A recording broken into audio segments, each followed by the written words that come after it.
పట్టణంలోని railway station వద్ద పేదలకు అన్నదాన కార్యక్రమం నిర్వహించారు. చింతల చెరువు వెంకటస్వామి రెడ్డి వర్ధంతి సందర్భంగా సేవా కార్యక్రమం నిర్వహించారు. స్థానిక రైల్వే స్టేషన్ సమీపంలోని శ్రీ శివలింగేశ్వర స్వామి భక్త బృంద సేవా సమితి అన్నదాన శిబిరం వద్ద శనివారం పేదలకు, వృద్ధులకు అన్నదానం చేశారు. పట్టణానికి చెందిన చింతల చెరువు వెంకటస్వామిరెడ్డి 5వ వర్ధంతి సందర్భంగా కుటుంబ సభ్యుల సహకారంతో ఈ కార్యక్రమం నిర్వహించారు. సేవా సమితి అధ్యక్షుడు కుర్రాశ్రీని పర్యవేక్షణలో జరిగిన కార్యక్రమంలో దాతల శివారెడ్డి, సోమనాథ్, హరి, శ్రీనివాసరెడ్డి, కారుణ్య సమితి సభ్యులు పాల్గొన్నారు. చింతల చెరువు వెంకటస్వామిరెడ్డి గారు మా తండ్రి గారు వారిది 5వ వర్ధంతి సందర్భంగా స్టేషన్ రోడ్లో శివస్వామి వారి సన్నిధిలో పేదలకి అన్నదానం చేస్తున్నాం. కనుక చక్కగా అందరూ వచ్చి భోంచేసి మా నాన్నగారి ఆత్మశాంతికి వచ్చేయాలని ఆ ఈశ్వరుని కోరుకుంటున్నాం.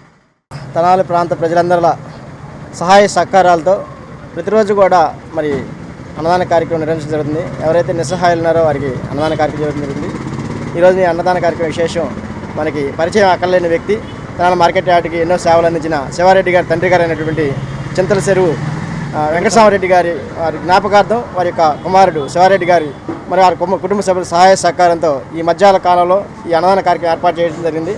మరి వెంకటస్వామి గారు ఎక్కడున్నా కానీ వారి ఆశీస్సులు వారి కుటుంబ సభ్యులపైన అందరిపైన ఉండాలని చెప్పి కోరుకుంటూ మరి ఈ అన్నదాన కార్యక్రమానికి ప్రజలందరూ కూడా దీన్ని ఒక వేదికగా చేసుకొని విరివిరిగా పాల్గొంటున్నారు. దాతలందరికీ కూడా ప్రత్యేకంగా ధన్యవాదాలు తెలుపుకుంటూ సెలవు.